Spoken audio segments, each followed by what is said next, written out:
ডিব্ৰুগড় জিলাৰ টিংখাঙৰ এখন গাঁৱত পোৱালিসহ এজাক বাঘৰ মুক্ত বিচৰণ।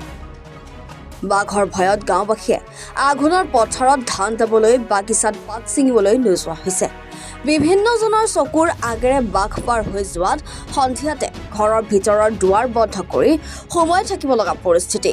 ডিব্ৰুগড় জিলাৰ খোৱাং আঞ্চলিক বন বিষয়া কাৰ্যালয়ৰ অন্তৰ্গত টিংখাঙৰ কেন্দুগুৰি গাঁও পঞ্চায়তৰ ১ নং লেৰাৰা পথাৰ গাঁৱত গৰু ছাগলী ভক্ষণ কৰি সন্ত্ৰাসৰ সৃষ্টি কৰিছে বাঘে। দিন দুপৰতে বাঘে বিচৰণ কৰা প্ৰত্যক্ষ কৰিছে গাঁওবাসীয়ে। পোৱালিসহ বাঘিনীৰ সৈতে আৰু বাঘ থকাৰ সন্দেহ প্ৰকাশ কৰিছে ৰাইজে। স্থানীয় ৰাইজে বন বিভাগক অৱগত কৰিছে যদিও বন বিভাগৰ লোকে পোৱালি থকা বাঘ পিঞ্জৰাবদ্ধ কৰিবলৈ অসুবিধা বুলিও সদৰি কৰাত এতিয়া উপায়বিহীন হৈ পৰিছে গাঁওখনৰ ৰাইজ। তথাপিও বিভাগীয় কৰ্তৃপক্ষক বিকল্প ব্যৱস্থা গ্ৰহণ কৰিবলৈ গাঁওখনৰ ৰাইজে আহ্বান জনাইছে। আমাৰ প্ৰায় আজি এমাহ 20 দিনমান হৈছে বাঘৰ আতংক আমাৰ এই ওচৰৰ অঞ্চলবিলাকত, বিশেষকৈ মানে আমাৰ ইয়াৰ বাহনীখনত বা আপোনাৰ আমাৰ ওচৰে পাজৰে ধাননি পথাৰত মানে বাঘৰ মুক্ত বিচৰণ হৈ আছে। প্ৰায় হয়তো 2-3টামান পোৱালিও আছে নেকি।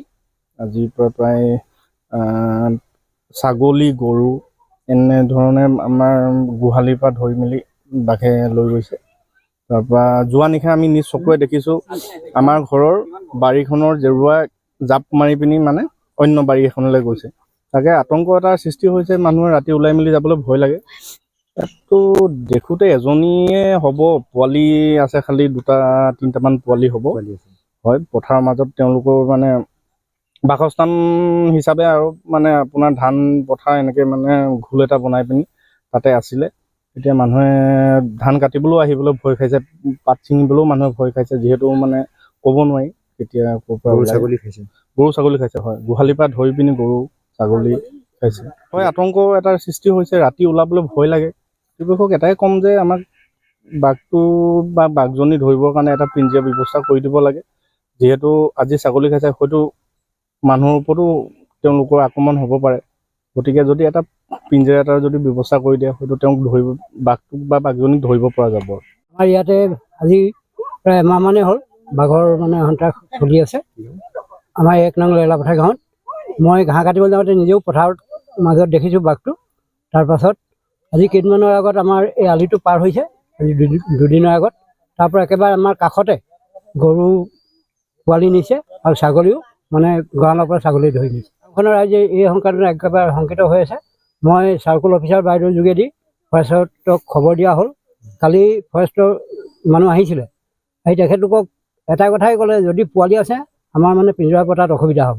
কাৰণ কেলৈ পোৱালি সোমালে মানে পাছত বাঘিনীজনীয়ে ৰাইজক মানে বেছি আতংকৰ সৃষ্টি কৰিব বুলি তেখেতলোকে সেইটো মন্তব্য দিয়ে। পোৱালি 2-এগৰাকীয়ে দেখিছে, কৈছে পোৱালি আছে বুলি কৈছে। কেইটামান আছে পোৱালি আজিতো শুনিলোঁ 4টা আছে বুলি, কালি কৈছিলে যে 2টা পোৱালি দেখিছিলোঁ। বাঘ ইয়াত কেইবাটাও আছে, কাৰণ মই পথাৰত ইয়াৰ পৰা প্ৰায় আধা কিলোমিটাৰ দূৰত এদিন পাইছিলোঁ বাঘ। মই ঘাঁহ কাটিবলৈ যাওঁতে পথাৰত বাঘ 3-4টা বাঘ থকাৰ মানে সন্দেহ আছে।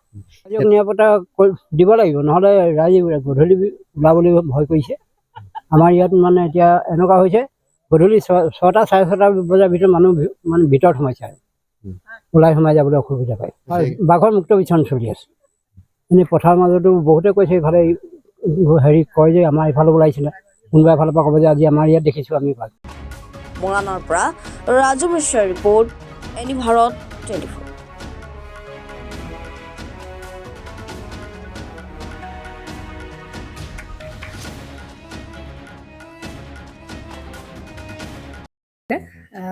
জুবিন গাৰ্গৰ গীতসমূহৰ ওপৰত আধাৰিত গানে কি আনে নামৰ এটা সুন্দৰ অনুষ্ঠান আপোনালোকৰ ওচৰলৈ আহি আছে অতি শীঘ্ৰে। অহা 15 আগষ্টৰ পৰা ধেমাজিৰ পৰা প্ৰথম অডিশ্যন আৰম্ভ হ'ব আৰু সেই অডিশ্যনৰ যোগেদি বিভিন্ন কণ্ঠশিল্পীসকলে যিসকলে এই অনুষ্ঠানত যোগদান কৰিব বিচাৰে তেওঁলোকে এই অডিশ্যনৰ যোগেদি আগবাঢ়ি আহক। আৰু জুবিন গাৰ্গৰ বহুত ভাল লগা গান আমি সদায় শুনি আহোঁ, আৰু আপোনালোকৰ যদি ভাল লগা গান থাকে, জুবিন গাৰ্গৰ আপোনালোকে গাই ভাল পায়, তেন্তে অডিশ্যনত যোগদান কৰক। মোৰ ফালৰ পৰা আন্তৰিক শুভকামনা থাকিল এই সম্পূৰ্ণ অনুষ্ঠানটোলৈ। ধন্যবাদ।